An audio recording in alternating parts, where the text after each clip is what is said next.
had like a 30-year career as a Mhm. journalist, Yeah. a long time. So I've kind of seen a lot of changes. And I think previously, and I'm talking about sort of 5 years ago, Mhm. it was enough for you to be a great communicator and Mhm. to be able to be eloquent and to use words smartly and concisely and Mhm. efficiently, so you would be able to catch people's breath with your unique personality, your unique perspective. And that's really how I carved my niche in journalism. Mhm.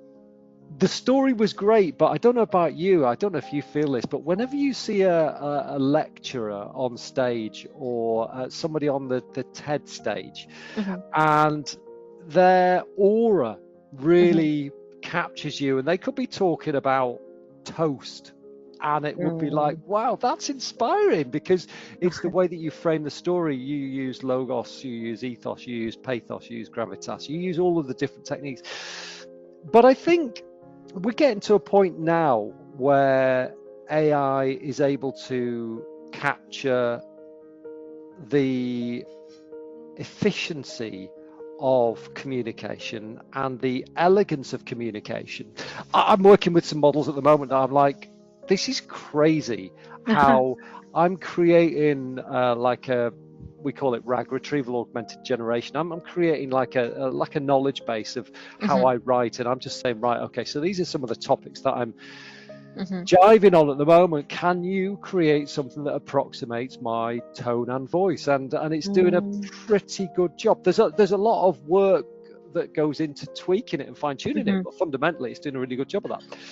So the dilemma that I have, apart from the fact that I don't work for newspapers and magazines anymore because they barely Mhm. exist, right? I mean, it's like, it's just nuts. It's like, unless you want to work for eater.com or some sort of online media outlet, your Yeah. choices are limited.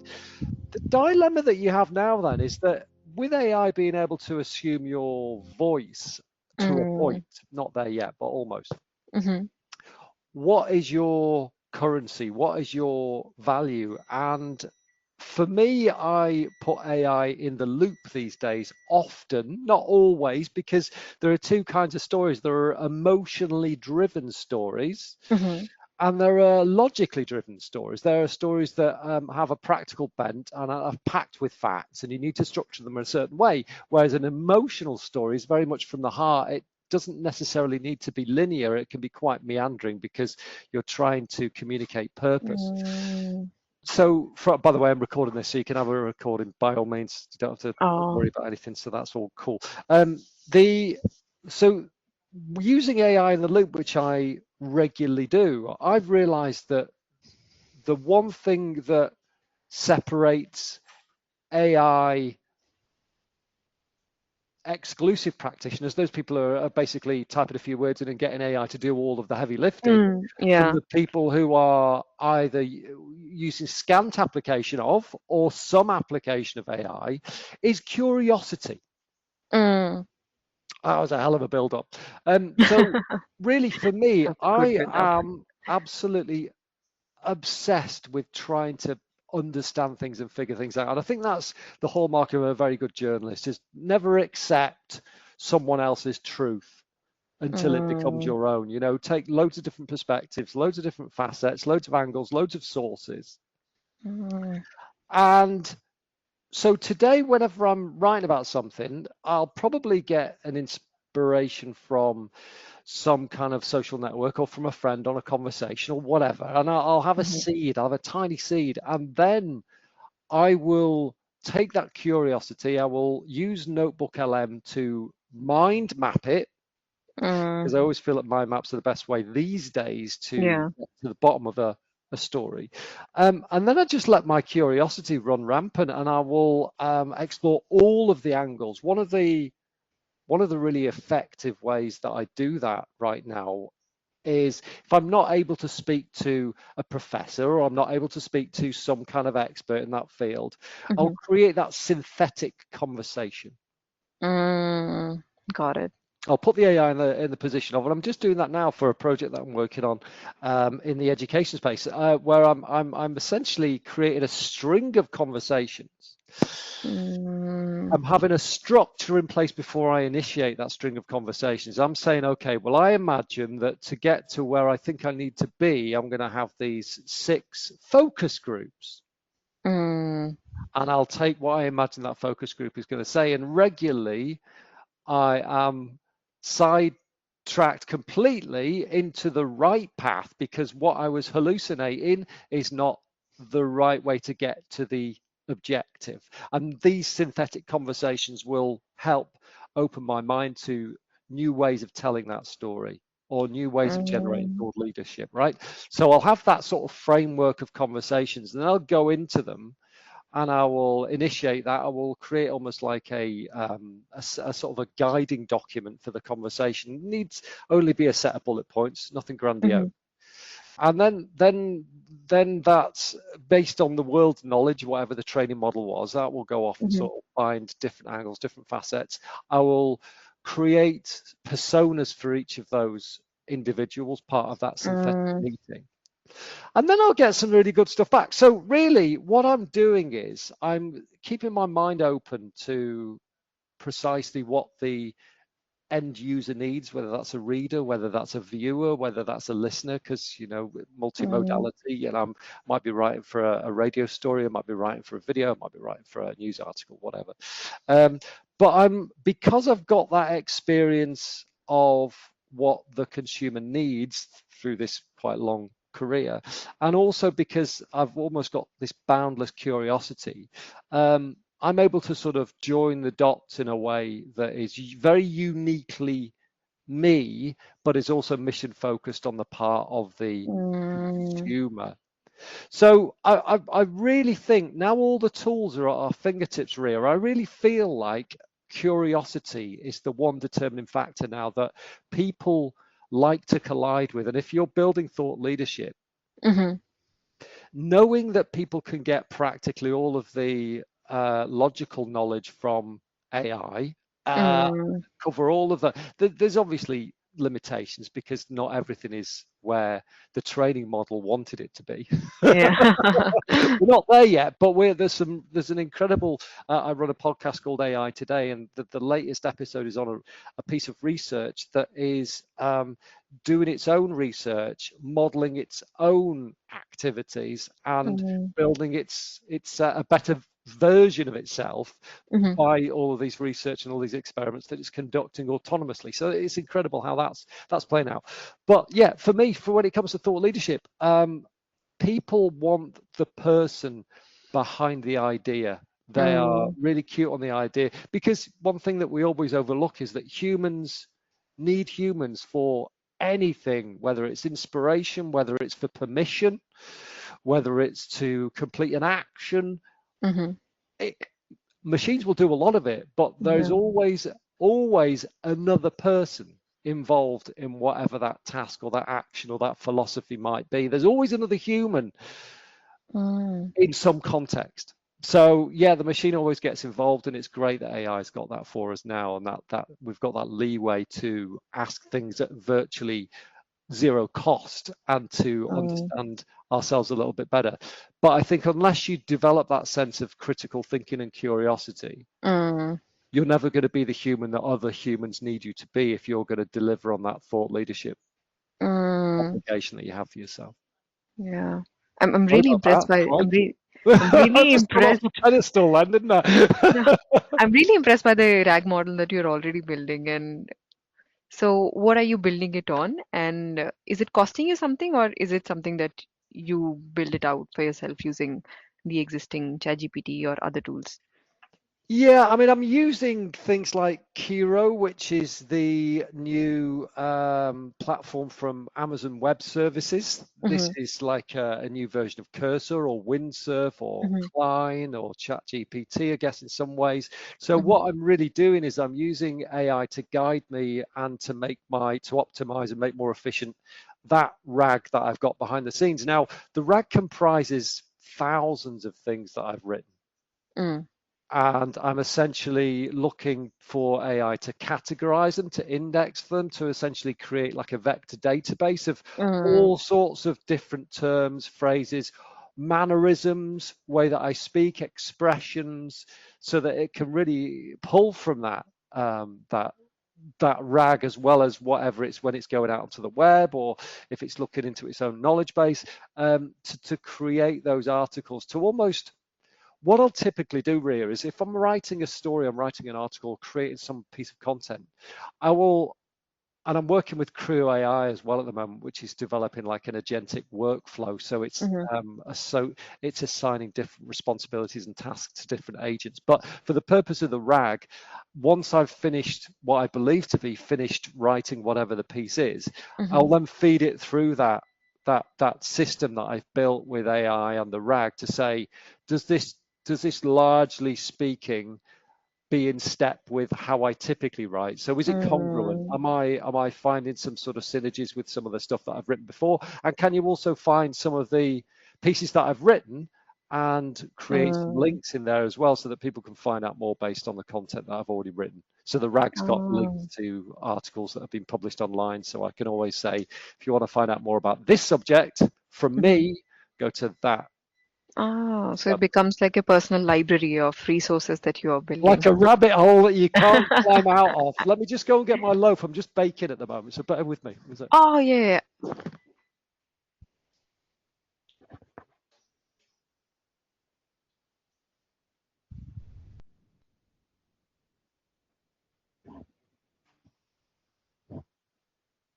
Work in progress.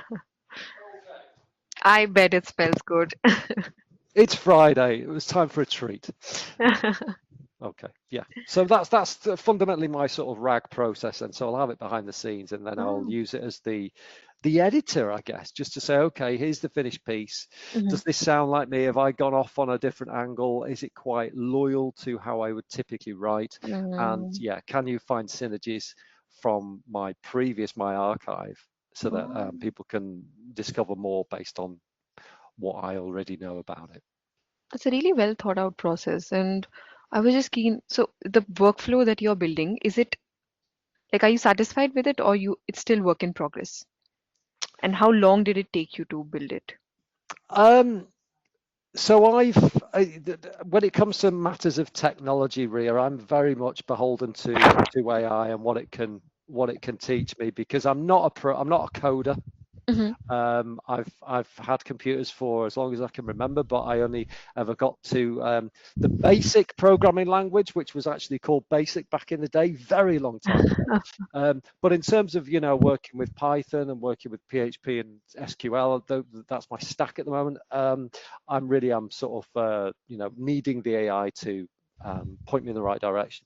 So using Crew AI, which is the agentic framework that I'm working on, my role in that really was to identify the newsroom that I wanted to simulate through this very linear, I guess. It's very simple, the agentic workflow. It starts with like a news conference. So I'll have the editorial director will inspect all of the content that I've put together in today's docket. So it could be things like podcast episodes, video episodes, research papers, links from the web, any free form content that I've been thinking about, and then it will assign almost like packages to the journalist and the researcher agents, two separate agents at the same time. One will go off to find out any additional information that will be useful for the particular purpose, and then at the same time the journalist will start sort of creating a framework for that article. And it goes through sub-editing, it goes through quality assurance, which is essentially the editorial director agent on its second phase of work for this particular automation. And then there's a JSON checker at the end, which is basically checking the notation, the output, to make sure that it fits in with the database, and then that content then gets published to the database in the right format. So far, so good. You have a whole newsroom for you. Yeah, but you know what? this is just a very. I'm trying to. This is the curiosity thing. I'm trying to build something that I wanted. I hated being at school. I hated college. It just the way of learning just didn't work with my mental model. So I'm kind of trying to build something that I wish I'd had. Because we've got our first daughter arriving in October this year. Oh, So lovely. I know mine, Congratulations. it blew my mind, to be honest. I'm like, are you sure? So I'm trying to sort of create something that I hope that I can use with her. Uh, Oh, that's so cute. so if she hates school too, then at least we've got solace. Oh, I bet she'll be the senior editor at your newsroom. Oh, I hope so. I mean, if I can put her into a little computer at night and stop her screaming, that's fine with me. Oh, I'm So that's really where we're at. I'm really impressed. I mean, are you planning to build it into a product and roll it out for others? Yeah, that's the idea, and it kind of combines a lot of my obsessions really, which is I love Mm. coaching. I do a lot of coaching, which is great, which inspires me more than it probably does my coachees. The journalist thing, it was interesting. I've always been interested in this domain as well, so I'm really sort of trying to sort of bring together all of my passions so that I Mm. don't fall off the wagon, because it's so easy these days with projects to be distracted, and I Mm. need this one to stay on track. I think the motivating factor for me again is my daughter. It's like I'll be talking to her about being a journalist. She'll be like, "What are newspapers, Daddy?" Yeah, like I'm like, okay, this is starting from scratch here. But again, talking about thought leadership and stuff, one of the things that I find is really important from a communication standpoint is going back to first principles, and this is something that, we the first principles concept, something that very popular in the scientific community, but in terms of popularizing it, it's something that Elon Musk really was Mm. famous for. He sort of said that's the only reason we could build a rocket, is that we went back to the very beginning and said, do we need these parts? Can we create better versions of these parts? How are we going to get to Mars unless we do it our way and start from the very beginning? Because there's so much confusion and corruption in the system. So we want to do it in a pure way. And that's how electric cars were built. If you look into a Tesla, 80% of the parts there are created by Tesla. Whereas typically a lot of other car manufacturers would just nick from there, beg from there, and they just build it with other people's parts. So I think when it comes to thought leadership and communication and doing what I do, I need to have a thorough understanding of the basics before I can begin. And a lot Mm. of people have assumptions. In journalism school, we said if you assume, you make an ass of you and me, which is absolutely true. But I think these days, because people can get up to speed using AI so quickly and easily, they overlook the rudimentaries and the foundations, and Mm. that's where you come a cropper when you create anything, is Mm. assuming because somebody told you stuff that's probably at the green belt level, and you needed to come in at the white belt. Just walk in, take your shoes off, and respect the dojo's principles and foundations. But that again is another problem that we have, is that people think they're much more than just a beginner, and I expect Mm. that people are going to take their word for it, and that's when things fall apart. Because if that knowledge spreads and people assume that that's where we begin, we've seen a lot of companies like Enron fail because people just this we had this certain amount of husper that we knew what the answers were, but nobody had ever sort of considered what the basics were, and everything crumbled. So Mm. It's really true. It's important. it, it's even more muddled, like even in terms of LinkedIn social media platforms, what we are consuming. We see everything sounding the same, and the ideas and whatever you're thinking is also the same. Groupthink. Yes, it's a curse, isn't it? And Yeah. this is a really good point that you make as well. It's like we need as individuals to have our own ideas free of the shackles of social media, because we're more inclined to follow the herd, aren't we? If that's what Mm. everybody says. And X is a perfect example now, where you see people saying things that they think you want to hear, because Elon and his team pay people, create a revenue for getting more eyeballs, more likes, more engagement. And you game Mm. that system straight away. And the more people do that, the more it infects the public discourse because everybody's talking the same way, or everybody's being manipulated or trying to manipulate someone else instead of saying what people Mm, actually need to hear, creating unique wisdom, which might not be popular. And everything's about attention these days. So, yeah. um, good example, Dan Ariely, who is like a behavioral scientist, Hmm. incredible guy. He's one of very few people on X who's respected who hasn't got a tick. Now, he hasn't got a tick because he's got original things to say. He doesn't care about getting the affection of others.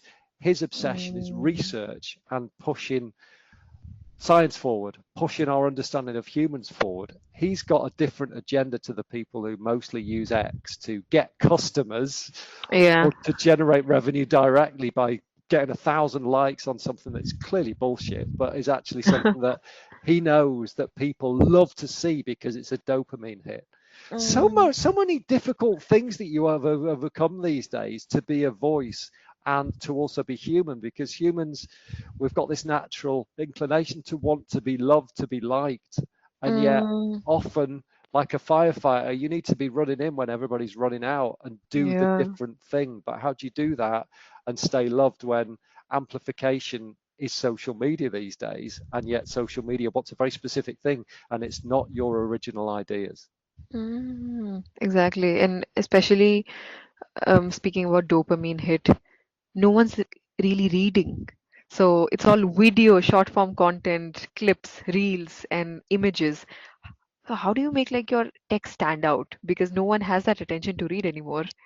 And if you're writing a story, all stories on LinkedIn are sounding the same. Like, oh, I talked to my 2-year-old son, and then da da da da. Bear with me, be right Yeah, back. I heard that.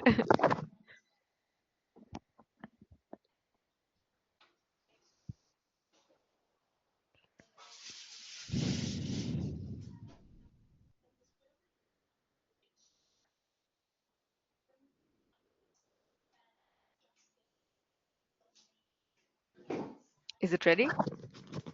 So you either go where the people are, and I think, if it depends on your mission. If you're focused on something that doesn't need yet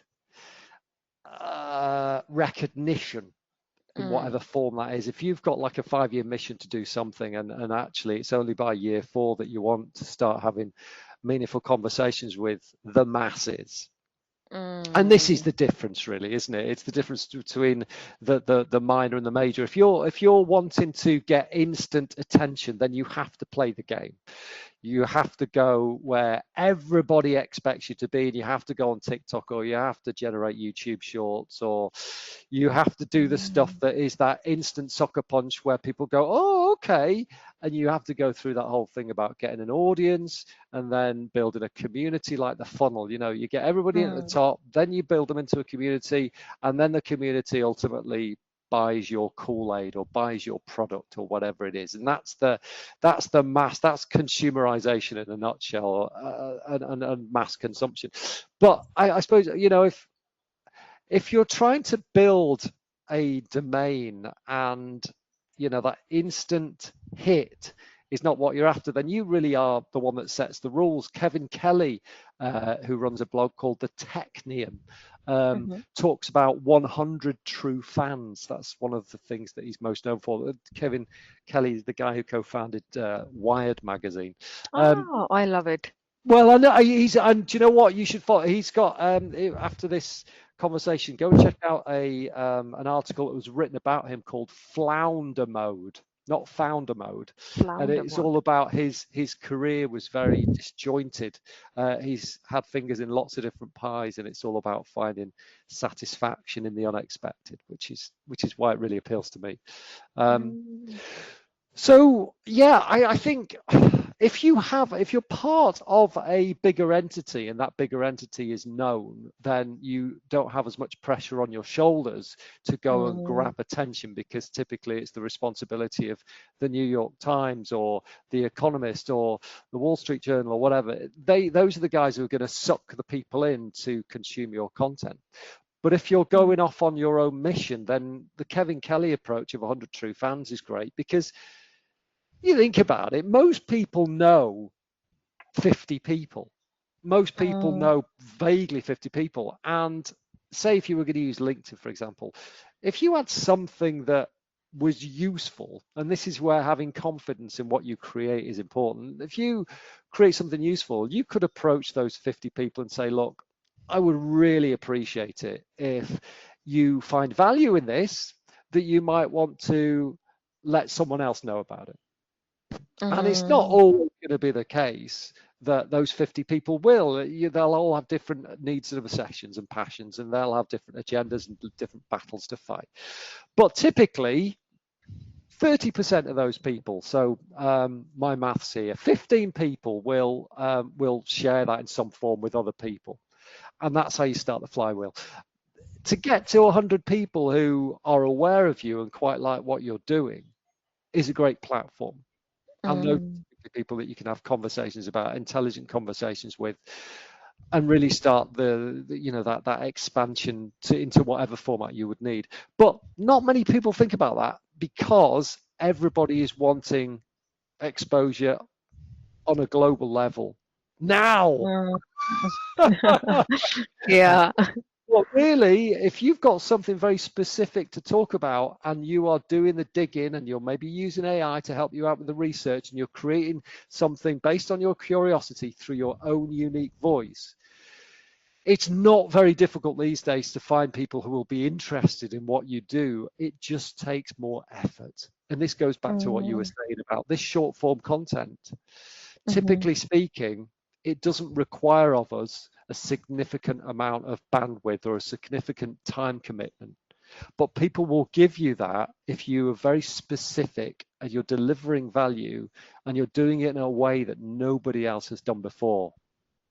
And I think mm, that's the way that we have to get to that point now. We have to spend more time spending on ourselves, what we think, how we think, our mental models, like you were saying, broadening our knowledge by reading, because now mhm, reading is a strength. Reading before used to just be table stakes, but now nobody reads long form stuff. So we need to do that, and that will position us better to sate our curiosity, to create the content, to find the people that matter, and mm, maybe to create our own tribe based on our voice, what we present to the world, and actually expand our knowledge, perfect circle, through the people that then become part of our extended tribe. They become the people who inform us, who inspire us, and we start to grow and grow and grow, and those concentric circles just keep forming inside one another until we've got that matryoshka doll, the Russian dolls of all of our knowledge just keeps growing. We keep growing new mothers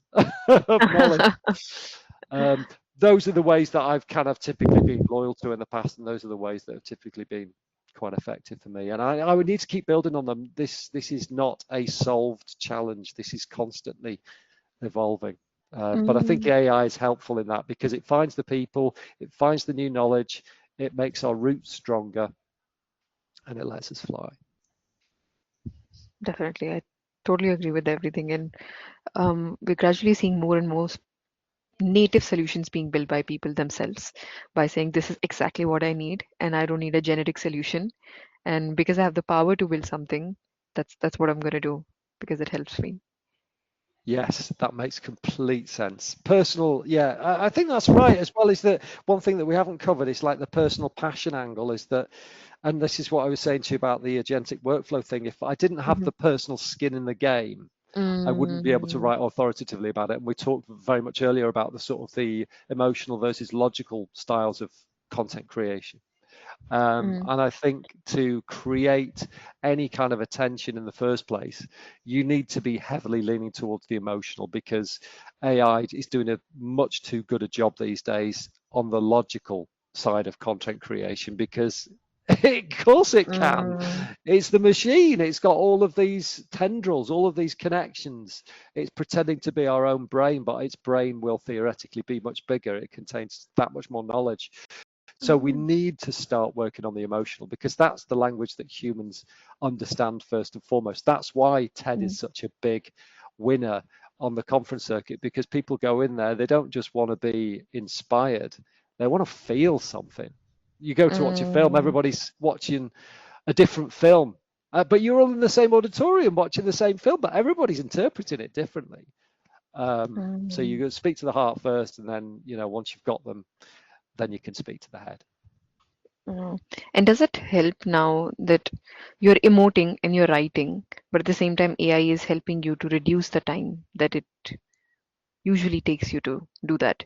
So, how do you balance that your originality with AI assisting you in the workflow? And what's the main pain point that's still there, that's just not going away in this process? That's interesting. The way that it helps me most is voice notes. So I'll take a lot of voice notes, and then it just pulls out the content into the format that I need it, which is text. Mm. And then I Mm-hmm. can work with it. Then I can pour over it. Then I can, if I need to, say, I've spent half an hour talking to AI this week. Can you summarize this? But do it in a very specific way. Right. Reflect it back onto the RAG. Think about some common themes that are in Mm. what we talked about this week. Are you familiar with, there's a concept called morning pages from an author called Mm. Julia Cameron? Heard of it? Yeah. Yeah. Yeah. Obsessed by it, absolutely obsessed by it, because that's something else that I use for AI, that I feed into my content ideas spreadsheet, which is what am I talking about today that I've talked about several times this month. Really helpful. Mm. Finding patterns, because that's what AI does. It just finds Mm. patterns. Balance. That's what it's Yeah. built. The pain point that I've not managed to overcome, crikey. Um,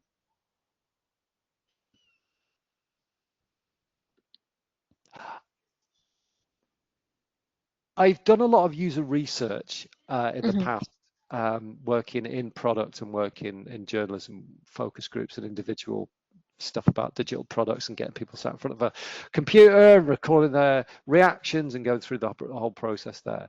Um, the thing that I would like, that I don't think AI can yet solve, it can give you a hint, but it will never truly know, is the instant feedback. Once you've set something loose into the world, before humans Mm. even get the chance to consume it, having a very grown up response so that you're able to understand either qual or quant, whether there is value in what you're doing or whether you need to take a different approach. And I've not found an answer to that Mm-hmm. riddle yet. It's like that we can't create 8 billion different digital twins of people Mm. and in real time ask them what they think. Go out to somebody in Paraguay, go out to somebody in Mexico, go out to somebody in Swindon, and say, how are Mm. you feeling about that? What does this make you feel? And these synthetic AI conversations are great, but they're only at a very superficial level. They're not telling us anything new. They're not giving us a human response. They're pretending to be a human response, but they're not the real thing. Mm. And I feel like I don't know how this. I remember there's an AI model called Psych 101 that's been built that maps and mimics human behaviors and speaks to behavioral psychology. Again, that was on one of my episodes of AI Today, which is why I can remember it. That's going in a direction that I like, because it is starting to bring humanity into the silicon to a point. But Mm. I want to be free of the curse of social media, which is vapid, is very much about like social media is probably almost more artificial than artificial intelligence, in that the Oh, same that's a funny one. people trotting out the same thoughts. They're not going out in the world enough to understand what it's like to be properly human, because they are abiding by the terms and conditions that have been set by their leader, who is a huckster. He's Barnum is nothing more than shilling his own thoughts for his own personal good. Mm. The maniacal ego and selfishness on social media, super Yeah. prevalent. So I kind of I like the social media reaction. I like the fact that you can on demand get response, but On a real tangible, meaningful, purposeful level, where you can actually get a response that actually matters, that can guide your future work, it's very, very, very difficult.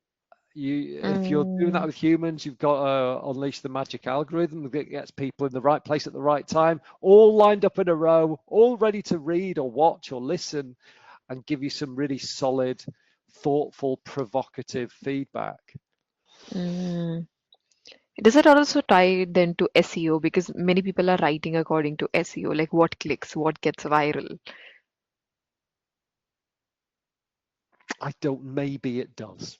Maybe it does. I'm not well versed enough in that mythical world. But again, we've got GEO now, haven't we? So SEO is like one Mm, for search, which people are less and less using. Now you've got generative, and that's all about how do you get to the top of the rankings in when you're using ChatGPT or when you're using Perplexity. I think Google has admitted, I've seen a lot of reports over the past few years, Google has admitted that its algorithm is not really fit for purpose in the modern world. So even if you are doing SEO, mm, the queries that people are using, we used to think that they were like top of funnel, middle of funnel, and bottom of funnel prompts. And it all depends on the words that you use, the context that you apply. You'll hit people at those different phases, whether they're just vaguely interested in something, whether they're considering something, or whether they're ready to do something, buy something, complete a task, whatever.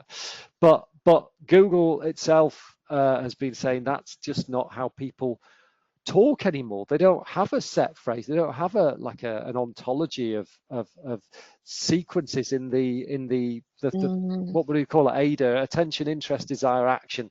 In that flow, there is no way to reliably define how humans behave, and that might be in part due to AI. Is that the way that we behave has changed mm, already. We've already been accused of being dumber now because we're just relying on AI for things. Behavior has changed. It will change. So I don't know whether SEO is a really good arbiter of action on behalf of the consumer. I don't know. I'd like to know more about that. So if you have any ideas on that, I'd love to hear them. mm. Yeah, myself. That's why I'm researching. You're a very good researcher. You ask brilliant questions. I appreciate it. And I also wanted to know more about, because it's your passion field, you'll enjoy writing and you want to make your workflow better. How much investment do you usually make in these AI tools, and how much more do you want to give to these tools? So, an estimate coming from someone who's been in this field for 30 years, how would you say that? I'm quite a freeloader. I'll find things that are the cost of next to zero. And obviously, somebody's got to pay the cost of that, whether it is energy or compute, and I get that. But I Mhm. typically will use stuff that's on. The thing at the moment is because AI is practically funded by venture capitalists, costs, if you look in the right places, are negligible. So if I can get it for cheap, then I will. I mean, I've not had a paying job genuinely since September 2023. So I'm not like going out, I'm not being profligate. I'm not just saying, oh, I'll throw money at this. Don't need to. Um, but the one thing that I want that I will spend money on, and I'm just waiting for it, there's a product just come out called Friend, which is looking great, and it's like a pendant that you wear on a string. It's like you might have seen this. There's a product called Rabbit that's come out Mhm. before.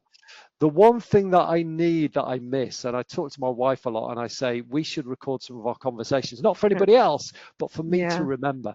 The one thing that I want, Rewind did this as well on a very basic level a while back, is whenever I'm having thoughts or whenever I'm looking at something, nobody's got the time to make notes about everything, but there'll be little nuggets buried in your day that you forget about, that you ignore, because at Mm. the time they weren't important. Yeah. I want to get to a point. We're getting a bit of a confluence now. Stuff like this, Friends, stuff like Rabbit, stuff like Rewind, with the Meta glasses, the new version, the new iteration of Meta's smart glasses, where these things take care of what you're seeing. This thing here takes care of what you're saying. Mm. with personal AI and the fact that now we can squeeze GPT 4.0 equivalent on our personal devices, and ultimately the mobile phone will have one as well, good one as well, that is like the multimodality model that we all need. Don't even talk about robots. But if I'm able to get the phone and my eyes and my audio all in one place, and then I'm able to add that to my RAG, that's a very interesting time. That's a very interesting time. I think the opportunities for that are limitless, and I also think that's going to be great for personal growth, learning, because it's not just us that's having to navel gaze and wonder what we are interested in, what our passions are. We have Yeah. a second brain that's taking care of that for us. Yeah, and also like a mini version of yourself with you. It's a horrendous idea, but yes, I think one day a digital twin for everybody, and that's what Mark Zuckerberg's aiming for, allegedly, isn't it? Is personal superintelligence. Yeah, yeah. I want to have that unless it gets spooky. Then I want to delete everything. Oh my God, I think you'd be amazing with that. And you might have seen a demo a few months ago where a guy was wearing the glasses, and the glasses were Mhm. recognizing people from his Instagram feed or from his Yeah. LinkedIn profile. He was going, "Hey, how you doing?" Like, "How do you know me?" And he was able to Ah. tell them stuff about him, like Darren Brown, the mind reader. And they're like, "This is next level shit. What are you doing here?" Yeah, so it can go in spooky, scary ways. So Yeah. I don't know. I don't know what happens next. There's a desktop Terrifying. version also, Cluely. So they're doing the same. Whatever you're doing on Oh. your computer, everything there. So it's you on your laptop. If it's mails, they know the conversations and everything. And that all started because a guy wanted to cheat at his exams, right? Oh, Yeah. for it was an interview, wasn't it? He wanted to cheat, and then that word got out and out. I think it was with Amazon, wasn't it? At one point, Roy, I think is the guy's name is, and I think another one has been created or is in the process of being created, which is called Truthfully, which is Truthfully. spot the cheaters, spot the Ah, people who are trying to I get think I've seen round. that. Yeah. It's good though. That's what happens. It's sort of self-correcting of the world, is that, if we see something, we want to call it out, we want to set it right, we want to change things, bring things back. Yeah. With drones, as soon as drones were used for nefarious purposes, people started developing radar and nets that could shoot them down, and how you can block the frequency and stuff. So I think that's a good thing about AI as well, is that if there's going to be a good cop, bad cop in the AI world, then Mm, hopefully the good cop can keep the bad cop in tow. definitely. I'm waiting for a Star Wars to happen. You'll be in Mars in 50 years, you watch, I tell you, looking down going, like Matt Damon in The Martian, you'll be tending your potatoes. Waiting for that future. Scary. Okay. Well, it's been really lovely chatting with you. I really want to see where this research goes and talking to more people and getting to know their perspectives. And I think I'll be coming to you again because I believe there's so much to pick your brains on. Because today we had a conversation with how your workflow went. I also maybe another time discuss with you how it's been working with other people. So when people come to you and say they want to write a story or they want to talk about themselves, how equipped are they? Because I believe you have 30 years of experience. And the call ends in 15 minutes. And yeah, because you have a lot of experience and this workflow that you created works, I believe, brilliantly for you because you have written so much material. But what happens to a person who's never written anything and he comes to you and say, "Oh, please write me something." I love that. Yeah, I had an idea at one point to actually create a business called Autobiography, which Oh, was telling like a biography really, because I'd just be ghost writing your autobiography. This was way before AI. I was yeah. like, there's so many people with so many rich stories to be told that will never be shared.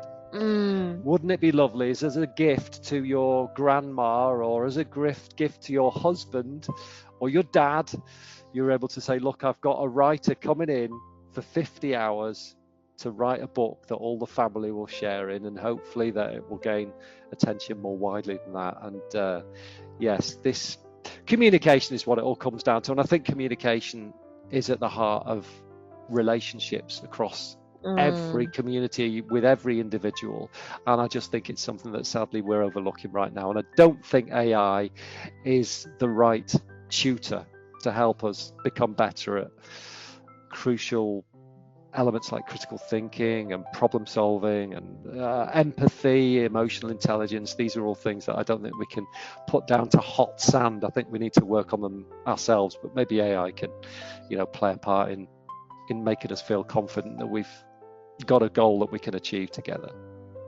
Yeah, and it'll be lovely to have it as an assistant for writing one's autobiography. Let's hope so. I might come back to that one day. You should.